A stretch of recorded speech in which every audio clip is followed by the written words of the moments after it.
লয়ে নিজ নারী, গৃহে থাকি নেশিবান প্রস্থি ব্রহ্মচারী।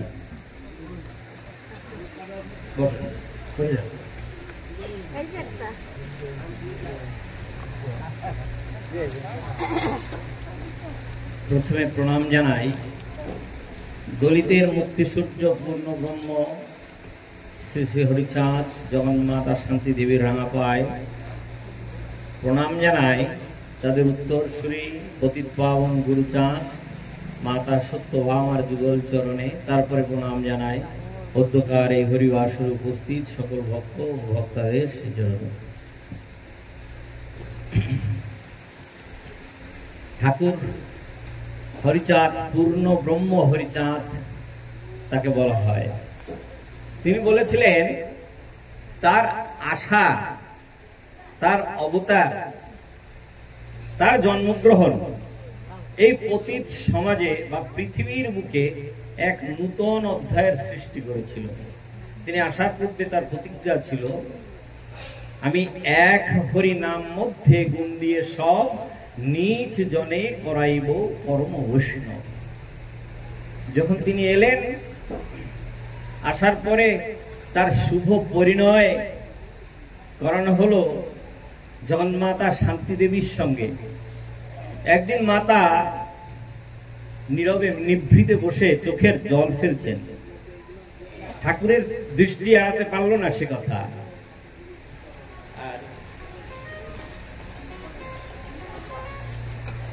ঠাকুর জিজ্ঞেস করছে যে লক্ষ্মী, তুমি কেন কাঁদছো? তোমার চোখে কেন জল? ঠাকুর মাকে লক্ষ্মী বলে ডাকতেন, শান্তি বলেও ডাকতেন। মা বলছে যে ঠাকুর, তোমার সঙ্গে মিলন হওয়ার পর আমার তো বিচ্ছেদই হয়।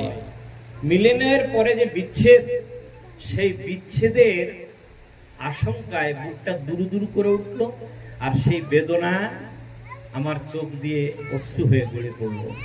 ঠাকুর বলছে, না লক্ষ্মী, এবার আমি সন্ন্যাস ধর্ম গ্রহণ করব না, আমি গার্হস্থ্য ধর্ম প্রচার করব।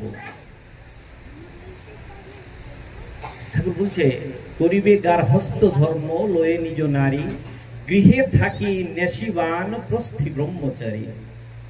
গৃহেতে থাকিয়া যার হয় ভাবোদয়, সেই সে পরম সাধু জানিবে নিশ্চয়। গৃহধর্ম রক্ষা করি বাক্য সত্য কয়, বান প্রস্থি পরমহংস তার তুল্য নয়।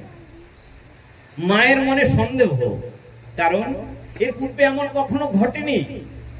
মহাপ্রভু যখন এসেছিলেন, মহাপ্রভু কিন্তু সংসার ত্যাগ করে চলে গিয়েছিলেন সন্ন্যাস ধর্ম গ্রহণ করে।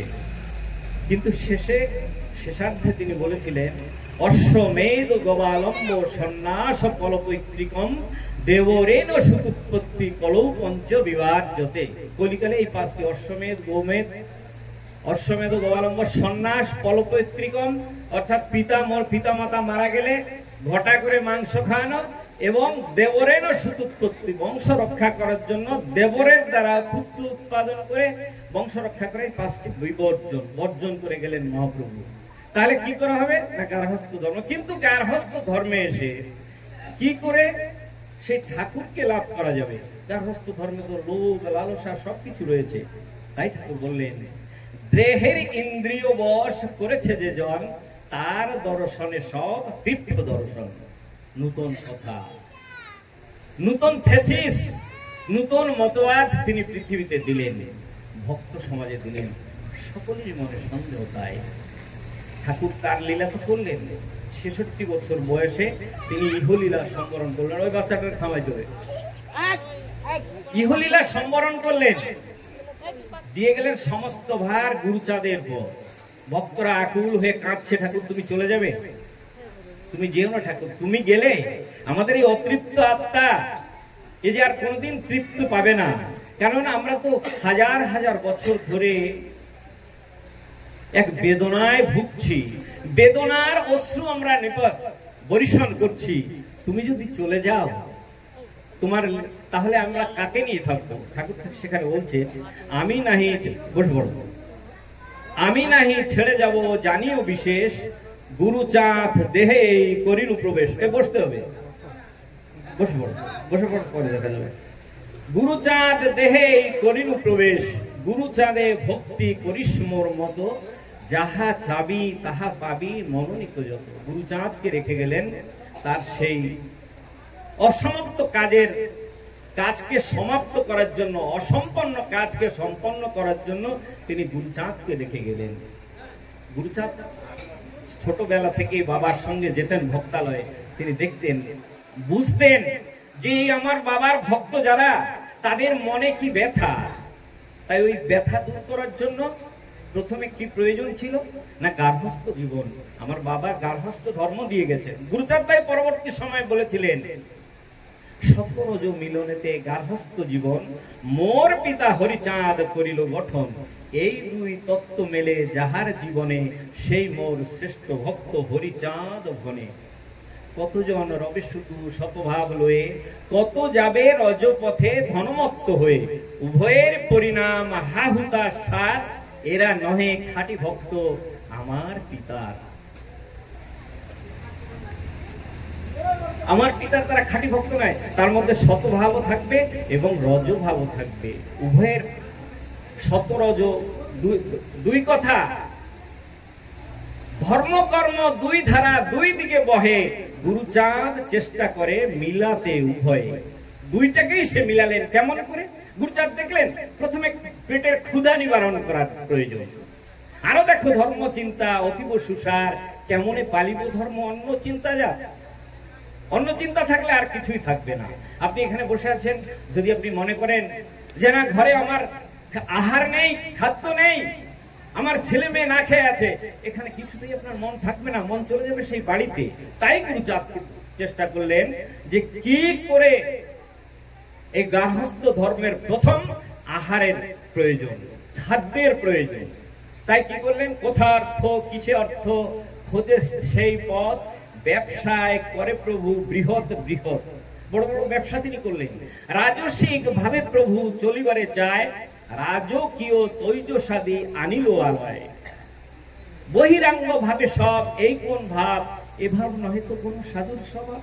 বহিরঙ্গ যারা, তারা দেখছে কোন ভাব, এ তো কোন সাধুর স্বভাব নয়। বড় লোক হতে বুঝি বড় কর্তা চায়, নইলে কি সাধুর পুত্র রাজভাবে রয়। ঠাকুর ছিলেন এক বস্ত্রে, দিন বেশে হরিচাঁদ রহে, ওই বেশে গুরুচাঁদ বাধ্য কিন্তু নহে। দিন বেশ পরিহরি, রাজ বেশে এলো হরি। গুরুচাঁদ রাজ বেশ ধারণ করেছিলেন। তাহলে তিনি প্রয়োজন মনে করেছিলেন, অর্থের প্রয়োজন আছে, কিন্তু বহিরাঙ্গ ভাবে সব, এই কোন ভাব, এ ভাব নয় তো কোন সাধুর স্বভাব। বড় লোক হতে বুঝি বড় কর্তা চায়, নইলে কি সাধুর পুত্র রাজভাবে রয়। প্রমাণ তাহার দেখো কাটিয়াছে চুল, এইখানে বড় কর্তা করিয়াছে ভুল। ঠাকুরের মাথায় লম্বা লম্বা চুল ছিল, গুরুচাঁদ চুল রাখেননি, তিনি এই যে আমাদের মতো চুল কাটতেন। ভক্তরা বলছে, বহিরাঙ্গ ভক্তরা বলছে এইটাই তো ভুল এখানে করলো। অন্তরঙ্গ ভক্তদের মধ্যে তখন কি অবস্থা ছিল? অন্তরঙ্গ ভক্তরাও গুরুচাঁদের বিরোধিতা করতেন, মনে মনে বিরোধিতা করতেন, প্রকাশ্যেও কখনো তারা বিরোধিতা করেছেন। তারা বলতেন, আমরা কাঙাল সব শ্রীহরির গণ, ঐশ্বর্যের পূজা মোরা না করি কখন। জুড়ি গাড়ি টাকা করি অসার সকল, সকল ধনের সার নামামৃত ফল। তবে কেন গুরুচাঁদ মত্ত ধনে জনে, এহেন দেহেতে প্রভু আসিল কেমনে। কারণ হরিচাঁদ যখন লীলা সাঙ্গ করবেন, তখন তিনি বলেছিলেন, আমি নাহি ছেড়ে যাব জানিও বিশেষ, গুরুচাঁদ দেহে এই করিনু প্রবেশ। গুরুচাঁদে ভক্তি করিস মোর মতো, যাহা যাবি তাহা পাবি মনোনীত যত। তাহলে গুরুচাঁদের উপর সব ভার দিয়ে গেলেন। তাই বলছে, এহেন দেহেতে প্রভু আসিল কেমনে। বিচলিত গুরুচাঁদ হননি। গুরুচাঁদ জানতে এই অভুক্ত বুভুক্ষ মানুষগুলোর মুখে আহার তুলে দেওয়াই হবে ধর্মের প্রথম কাজ। প্রথম স্টেপ যদি তাদের ধর্মের দিকে পাঠাতে হয়, তাহলে তাদের মুখে আহারের প্রয়োজন আছে। শুধু ভক্তরা নয়, ভক্তরা যে তার এই কাজ দেখে বিরোধিতা করেছিলেন সে কথা নয়। মাতা শান্তি দেবী তিনিও দেখতে তার প্রাণ প্রিয় গুরুচাঁদ কেমন পরিশ্রম করছে, মাথার ঘাম পায়ে ফেলে সে অর্থ উপার্জন করছে। তাই মা একদিন ডেকে বলছে, গুরুচাঁদকে বলছে, প্রাণাধিক গুরুচাঁদ, শোনো মম কথা, অর্থ পেতে এত চেষ্টা কেন করো বৃথা? যাহা আসে তাতে সুখে দিন চলে যায়, অর্থ পেতে এত কষ্ট কেন করো হায়? তুমি আমার তো যা আসে তাতেই তো চলে যায়, তুমি এই যে মাথার ঘাম পায়ে ফেলে অথক পরিশ্রম করছো, একটু পরিশ্রম করতে হবে না বাবা? ছেলে যদি কষ্ট করে, এখানে মায়েরা সবাই বসে রয়েছেন, বাবার থেকে মায়ের বেশি লাগে। কারণ ওই 10 মাস 10 দিন গর্ভে ধারণ করেছে ওই মা, সে যে কি অসহ্য যন্ত্রণা ভোগ করেছে সে কথা বাবা জানে না। তারপরে প্রসব থেকে বড় হওয়া পর্যন্ত কত কষ্ট করতে হয় সে কথা আমি বুঝতে পারবো না, কারণ আমি একজন বাবা। এখানে যারা মায়েরা বসে রয়েছেন তারা সে কথা ভালো বুঝতে পারবেন। তাই বলছে, প্রাণাধিক গুরুচাঁদ, এত চেষ্টা কষ্ট তুমি করো না। গুরুচাঁদ উত্তর দিলেন, ভক্ত দত্ত দ্রব্য প্রতি প্রভু দৃষ্টি নাই, কায়ক ক্লেশে আনি অর্থ মনে ভাবি তাই, আমি তাই চেষ্টা করি সংসার গড়াতে, আমায় যে হবে মাগো কাজ করে খেতে, আমাকে কাজ করে খেতে হবে। ভেবে দেখুন, যারা গীতা পাঠ করেছেন, গীতায় লেখা আছে, ভগবান বলছে অর্জুনকে যখন তিনি উপদেশ দিচ্ছেন, অর্জুন কিছুতেই যুদ্ধ করতে চাইছে না, না আমি যুদ্ধ করবো না, আমার বিপক্ষে যারা দাঁড়িয়েছে তারা আমার শত্রু নন। কেউ পিতামহ, কেউ খুল্লতাত, কেউ জ্যেষ্ঠতাত, অর্থাৎ কেউ আমার জ্যাঠা, কেউ আমার ভাই বন্ধু, এদের সঙ্গে আমি যুদ্ধ কেন করবো? বিভিন্ন উপদেশের মধ্যে ঠাকুর বলছে, তাকে অর্জুনকে বলছে, নামে পার্থাস্তি কর্তব্যম ত্রিষু লোকেষু কিঞ্চন নানবাপ্তম অবাপ্তব্যম বর্ত এব চ কর্মণি। পার্থ, কিছুই নাই কর্তব্য আমার, এ জগতে অপ্রাপ্ত কিবা আছে আর, পাইতে হইবে হেন বস্তু কিছু নাই, তথাপি কর্মেতে আমি ব্যাপৃত সদাই। আমার অপ্রাপ্ত কিছু নেই, অমুক জিনিসটা আমার পেতে হবে তাও নেই, তাও কিন্তু আমি দিবারাত্রি কাজ করছি। কর্তব্য কর্তব্য কর্তব্য। গুরুচাঁদ সেই উপদেশ আমাদের দিলেন, সবাইকে দিলেন। মা বলছে তোর কাজ করতে হবে না বাবা, বলছে না আমার কাজ আমাকেই করতে হবে। এ জাতির মধ্যে আমি যে কর্ম করিব, পৃথিবীর জীব দ্বারা সে কর্ম সাধিব। গুরুচাঁদের প্রতিজ্ঞা, এ জাতির মধ্যে আমি যে কর্ম করিব, পৃথিবীর জীব দ্বারা সে কর্ম সাধিব। তাহলে এ তো গার্হস্থ্য ধর্ম গেল, সংসার ধর্ম গেল, জঞ্জাল জীবনের কথা বলা হলো। কিন্তু ঠাকুর যে বললেন, করিবে গার্হস্থ্য ধর্ম লয়ে নিজ নারী, গৃহে থাকি নেশি বানপ্রস্থি ব্রহ্মচারী। গৃহে থেকে নেশি অর্থাৎ সন্ন্যাসী, বানপ্রস্থ, ব্রহ্মচারী, ব্রহ্মচর্য সবকিছুই পালন হয়। তা কেমন করে সম্ভব? এটা তো হতে পারে না। পারে গো, পারে।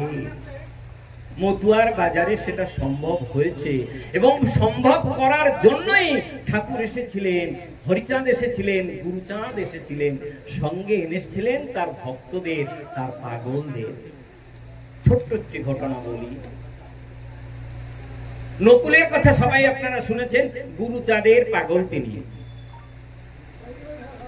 গুরুচাঁদের সময়ে হরিচাঁদকে তিনি দর্শন করেননি। এখানে আমার ভাই তখন বলে যাচ্ছিল যে সময়ের ঘটনাটা বললো, গোপাল গোসার ঘটনা, তখন ডাঙ্কা এসেছে কিনা?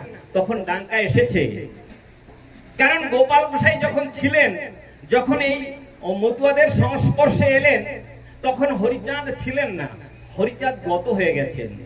হরিচাঁদ গত হওয়ার কিছুদিন পরেই সেই বিরহ বেদনা সহ্য করতে না পেরে গোলক পাগল, সেও এই পৃথিবীকে চিরবিদায় বলে দিয়েছিল।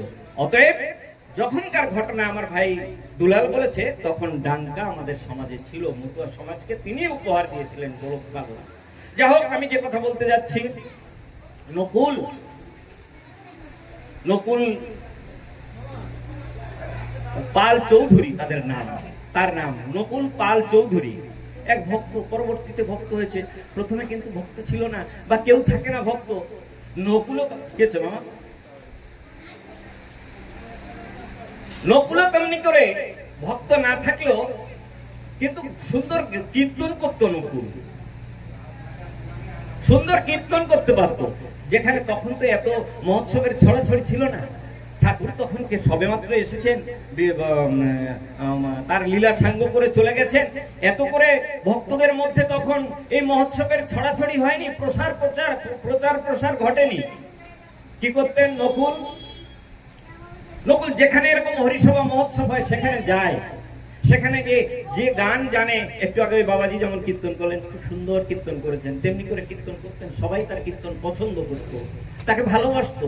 তাই ভক্তের ভালোবাসা পেয়ে সে আরো ভক্তের ঘনিষ্ঠ হলো। একবার একটা কীর্তন, একবার একটা মহোৎসবে গিয়ে কীর্তন করছে এক ভক্ত।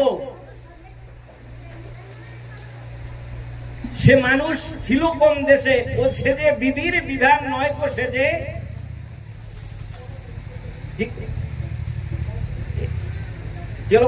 তারক ঘোষার রচিত গান। সোনার মানুষ এসেছে এই দেশে। তখন সে চিন্তা, এই গানটা গাওয়ার পরে তার খুবই পছন্দ হলো, কীর্তনটাকে তার খুব পছন্দ হলো। তখন যার বই, তার কাছ থেকে ওই বইটা নিয়ে সে কিছু কিছু কীর্তন, তার যতটুকু পছন্দ হয় তার কিছু কিছু কীর্তন তিনি লিখে রাখলেন। এবার হরিসভা মহোৎসবে যায়, আর একটু হরিসভার প্রতি আকৃষ্ট হলেন নকুল গোসাই। এমন সময় এলো ওড়াকান্দি বারুণীর উৎসব। এই যে বারুণীর পরে পরেই আপনারা এখানে বসেছেন, সমগ্র ভুবন জুড়ে বারুণীর উৎসব পালন করা হয়েছে। তখনও এসেছিল বারুণী উৎসব। বারুণী উৎসব আসার পরে নকুল তার যে সঙ্গ সাথী ছিল তাদের বলছে যে বারুণীতে যাবি? বারুণীর কথা সবাই শুনেছে, যুবক ছেলে সবাই তখন আকৃষ্ট হলো, হ্যাঁ আমরা যাব। তাই বারুণীর প্রস্তুতি চলছে। অনেকগুলো ডাঙ্কা, কাসর, সিংহা সব জোগাড় করা হলো। জোগাড় করা হয়ে বারুণীর জন্য সকলে প্রস্তুত হচ্ছে, বারুণী উৎসবে যাবে।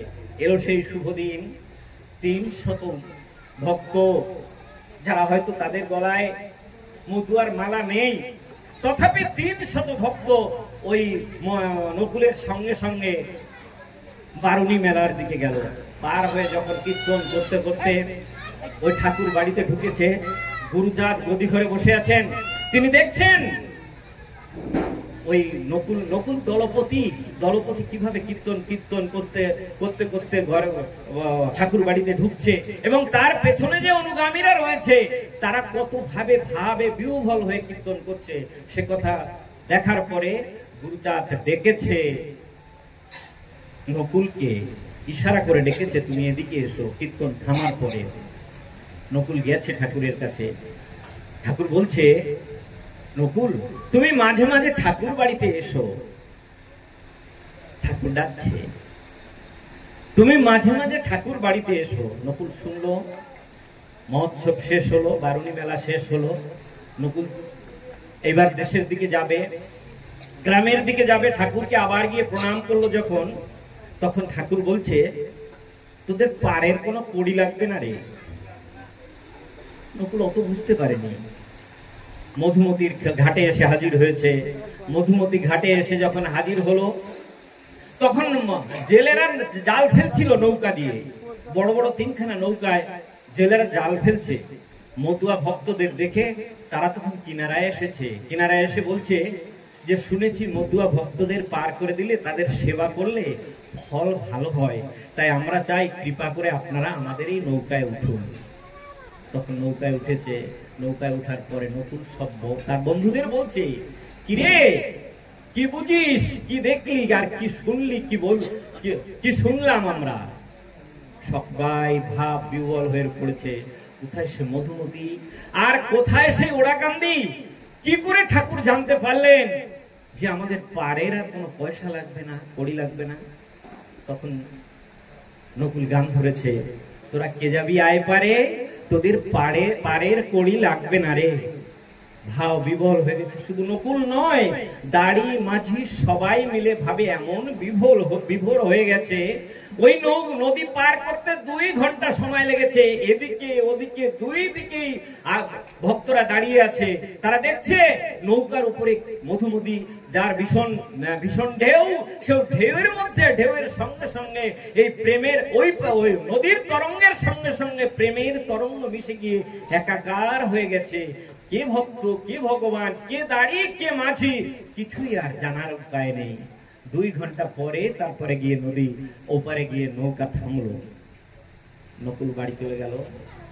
তার মনে পড়ছে গুরুচাঁদ আমায় বলেছিল তুই মাঝে মাঝে আসিস। ওই ডাককে উপেক্ষা করতে পারেনি, সাড়া দিয়েছে, তার মনে সাড়া দিয়েছে। স্বভাব 1 সপ্তাহ ফিরতে না ফিরতে, ঘুরতে না ঘুরতেই নকুল আবার গিয়ে শ্রীধামে উদয় হল। শ্রীধামে আসিয়া প্রণাম করিয়া নকুল বসিয়া রয়।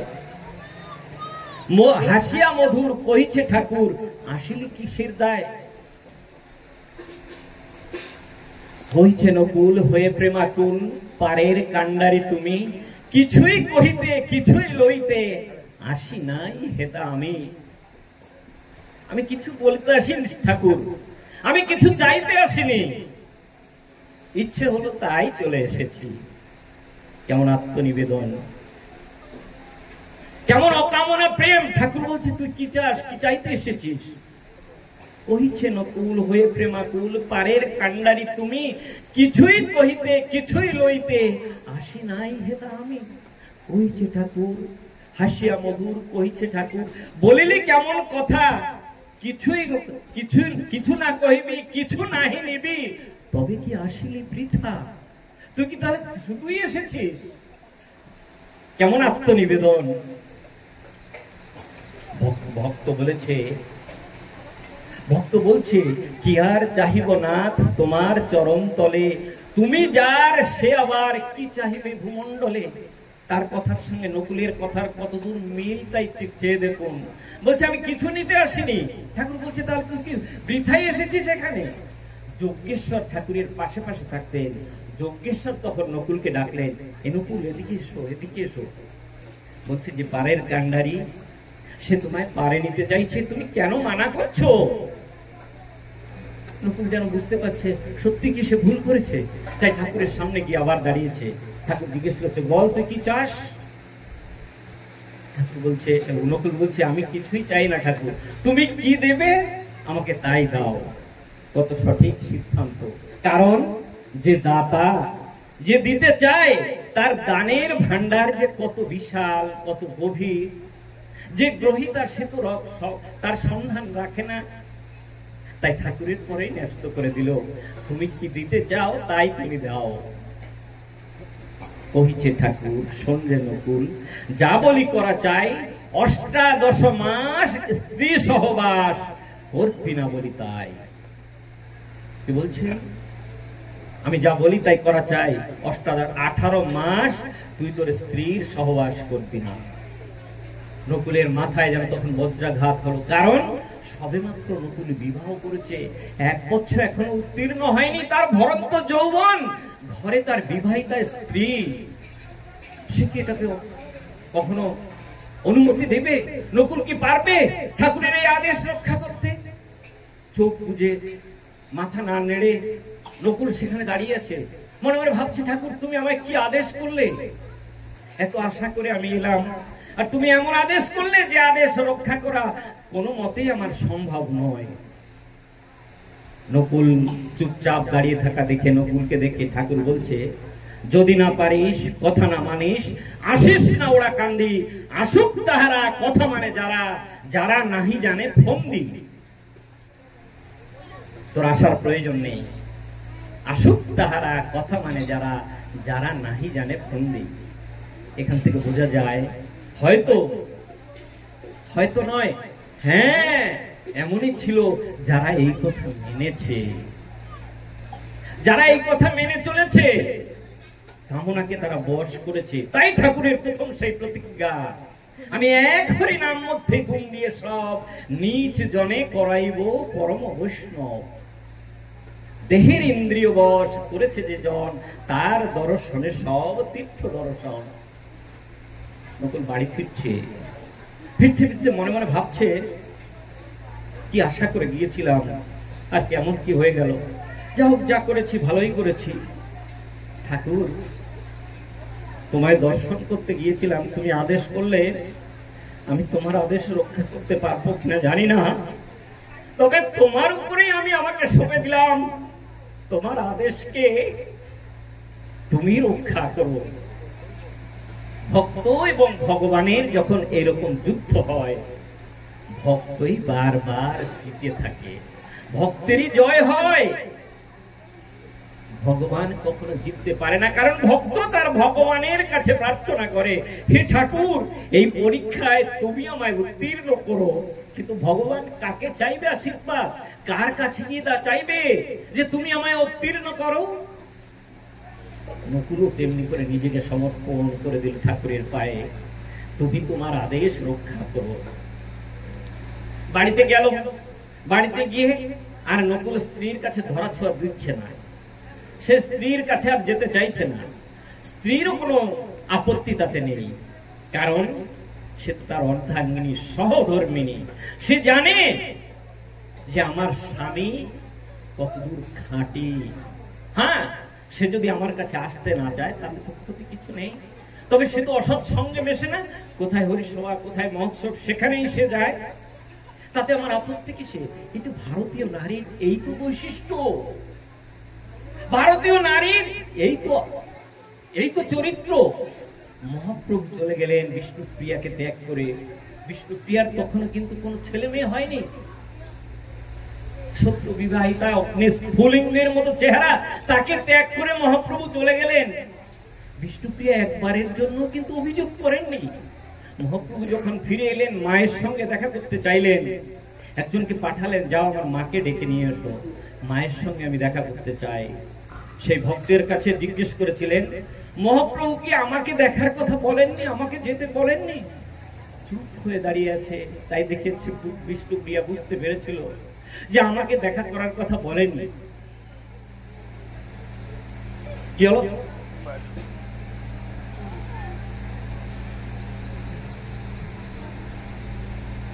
বলছে যে তুমি কি বলো, সে যদি জগতের উদ্ধার করার জন্য আমাকে ত্যাগ করে থাকে, আমি তাতে মোটেই দুঃখিত নই, আমি তাতে মোটেই বিচলিত নই। সে যে পথে এগোচ্ছে সে পথেই সে এগোক। সেই রকম বুদ্ধদেব তার পুত্র রাহুলকে রেখে, রাজ পরিবার রেখে, রাজ প্রাসাদ রেখে, রাজ সিংহাসন রেখে একদিন রাতের অন্ধকারে ঘর পরিত্যাগ করে চলে গেলেন। বুদ্ধদেবের স্ত্রী, সেও কিন্তু কোনো অভিযোগ করেনি, তবে বলেছিলেন, सिद्धि हेतु पोती गए ये है गौरव की बात, पर चोरी चोरी गए ये है बड़ी बेकार। सखी लोग, अगर वो मुझसे कहकर जाते, कहे तो क्या मुझको अपने पथ पर बाधा ही पाते। সিদ্ধির জন্য আমার স্বামী গেছে, কিন্তু গৌরবেরই কথা, তবে চুরি চুরি করে গেল, আমাকে না বলে গেল, এটাই বড় বেকার। সখী যদি আমায় সে বলে যেত, আমি কি তাকে মানা করতাম? আজ এই মাও তেমনি করে সে দেখছে যে না, আমার স্বামী তো অসৎ কাজ কিছু করছে না, নাই বা এলো আমার ধারে। এমনি করে 2 বছর 2টি বারুণী অতিবাহিত হয়ে গেল। 2 বছর গত হলো এই মতো। নকুল মাতিল নামে হেথা দয়াময় ব্যস্ত অতিশয় পূর্ণ ওড়াকান্দি ধামে। গুরুচাঁদ ওদিকে উত্তলা হয়ে উঠেছেন, ব্যস্ত হয়ে উঠেছেন। গুরুচাঁদ সহ্য করতে পারছেন না, তাই উনশিয়ার অনন্ত কুমারকে ডেকে পাঠালেন, অনন্ত তুই যা, গিয়ে আমার নকুলকে ডেকে নিয়ে আয়। 2টি বারুণী চলে গেল। সেই প্রথম বারুণীতে একবার তাকে দেখলাম, দ্বিতীয়বার এলো, আমার কথায় বড় আঘাত পেয়েছে। তুই তাকে গিয়ে বলবি, ঠাকুর তোমায় ডেকেছে, তোমায় যেতে হবে। অনন্ত এসে থাকবো, নকুলকে গ্রামেই পেল, বলছে ঠাকুর তোমায় যেতে বলেছে, তোমায় যেতে হবে। বলছে না, আমি যাব না, আমি যাব না। কোন রকমেই রাজি করাতে পারলো না। অনন্ত ফিরে চলে গেল, গিয়ে ঠাকুরকে বলল, ঠাকুর সে কিছুতেই আসতে চাইলো না। তখন আবার আদুকে পাঠালো যে যাহা, তুই গিয়ে ডেকে নিয়ে আয়, আমি আর তার বিরহ সইতে পারছি না। আদু আসার পরে রাজি হয়েছে। তখন চোখ দিয়ে জল পড়ছে, ভাবছে যে ঠাকুর আমায় কত ভালোবাসে, বলছে, ঠাকুর আশিস কুসুম ধরি নাই শিরে, পায়ে দোলে গেছি চাহি নাই ফিরে, তবু দয়া করে সকলে দিয়েছ, বিনিময়ে কিছু দাওনি, যা দিয়েছ তার অযোগ্য ভেবে কেড়ে তো কিছু নাওনি। চলো আজ যাব, আমি ঠাকুরের কাছে যাব। সেখান থেকে পাগলের মতো ছুটতে ছুটতে ওরা কান্দিতে এসেছে। ঠাকুর তখনও ছটফট করছে। ঠাকুরের পায়ে এসে যখন পড়েছে, নকুলকে গলায় বুকে জড়িয়ে ধরেছে, বুকে জড়িয়ে ধরে বলছে, নকুল রে, আমার বাবা যখন লীলা সাঙ্গ করলেন, তোদের হাতেই আমার বাবা আমাকে সঁপে গিয়েছিলেন। আজ তোরা যদি অভিমান করে দূরে থাকিস, তাহলে আমি কেমন করে বাঁচবো, আমি কাকে নিয়ে থাকবো? ঠাকুর বলছে, তোদের হাতে আমাকে আমার বাবা ছেড়ে গিয়েছিল, তোরা অভিমান করে থাকবি? ভেবে দেখুন, শাস্ত্র তো তাই বলছে, ভক্ত আমার মাতা পিতা, ভক্ত আমার গুরু, ভক্ত আমার নাম রেখেছে বাঞ্ছা কল্পতরু। ভক্ত আমার নাম বাঞ্ছা কল্পতরু রেখেছে, সেই আমার গুরু।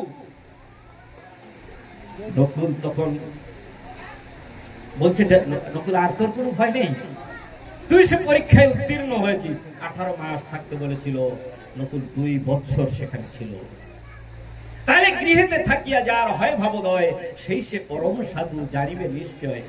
বললেন, করিবে গার্হস্থ ধর্ম লয়ে নিজ নারী, গৃহে থাকি নেশি বান প্রস্থি ব্রহ্মচারী। শুধু নকুল নয়, এমন দৃষ্টান্ত অনেক আছে।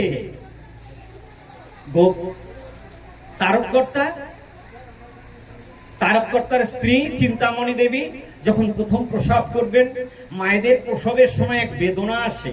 ওই বেদনা দেখে পাগল আর সহ্য করতে পারছে না, বলছে, আর তোমাকে কোনোদিন এই কষ্ট আমি দেবো না। তারপর থেকে আর কোনোদিন তিনি ওই কষ্ট দেননি। চিন্তামণি মায়ের কাছে আর কোনোদিন যাননি তিনি। শুধু তাই নয়, তারকের একটি এড়ে বাছুর ছিল, এড়ে বাছুর। একদিন তারক চান করাতে গেছে নদীতে, ওই সময় একটা গাভী সে গরম হয়েছে, একটা গাভী গরম হয়েছে। গাভী গরম হওয়ার পরে এড়ে বাছুর তো তার পেছনে দৌড়ায়, সে ছটফট করছে। তারককর্তা তখন কয়েক ক্রোশ জল, তার 3 ক্রোশ জল তার পিঠের উপরে দিয়ে বলছে, ও কাজে যাস না, ওদিকে যেতে নাই, ওটা ভালো কাজ না, ওদিকে যেতে নাই। আর কোনোদিন সে যায়নি। পশু এই মতুয়ার স্পর্শ লাগলে পশু মানুষ হয়, তার মধ্যে আর কোনোদিন কাম দেখা যায়নি। পশু নয়। আরো শুনুন, যাদব ঢালির একটি মাত্র পুত্র ছিল। ওই পুত্রটি, তার স্ত্রী বলছে, যাদবের স্ত্রী বলছে, একমাত্র পুত্র, এরপরে কি ভরসা আছে, আমাদের আর একটি সন্তান দরকার। বলছে, না, এটা ঠিক কথা নয়, ঠাকুরের আদেশ নেই, আমাদের বংশ রক্ষা করার মতো তো হয়েছে। বলছে, না। খুব পীড়াপিড়ি যখন করলেন, তখন যাদব ঢালি গিয়ে, যাদবের গুরুদেব ছিলেন তারককর্তা, তারককে বললেন যে, তোমার মায়ের কথা বলছে, বাবা মায়ের কথা বলছে, কিছুতেই শুনছে না। তাহলে এক কাজ কর, তুই 1 বছর ব্রহ্মচর্য পালন কর। 1 বছর ব্রহ্মচর্য পালন। যাদব বলছে, এটা সম্ভব নয়, কোন রকমে হয়তো হবে না, কারণ ঠাকুর তারক তথাপি বলছে, হ্যাঁ, তোকে পালন করতে হবে, তাহলে তুই একটা সুন্দর সন্তান আবার পাবি। বারবার মোর কথা তুই না শুনিলি, দেখি তবে কাম শক্তি কত বড় জ্ঞান বলি। বর্ষকাল তোর দেহে কাম নাহি রবে, চেষ্টা করে একবার দেখিয়ে তবে। অব্যর্থ গোস্বামী বাক্য কে করিবে আন, বর্ষকাল তারকে যাদবের নাহি কাম জ্ঞান। 1 বছর পর্যন্ত আর ওই যাদবের দেহে কোনো কাম দেখা যায়নি। মতুয়াদের মুখের কথায় তাদের ঠাকুরের ধর্মকে পালন করতে তারা অক্ষরে অক্ষরে সেই সব পালন করেছেন এবং প্রতিপালন করেছেন যে ঠাকুরের সব কথারই মূল্য আছে এবং এই গার্হস্থ্য জীবনে থেকে সবকিছুকে রক্ষা করার সঙ্গে সঙ্গে ব্রহ্মচর্যকেও রক্ষা করা যায়। যা হোক, অনেক সময় ধরে আপনাদের সামনে আমি দাঁড়িয়েছি, আপনারাও ধৈর্য ধরে আমার কথা শুনেছেন, সেজন্য আপনাদের প্রতি কৃতজ্ঞতা জানিয়ে আমি আমার আলোচনা এখানেই রাখছি। জয় হরিচাঁদ, জয় গুরুচাঁদ, জয় সকল ভক্তবৃন্দের জয়।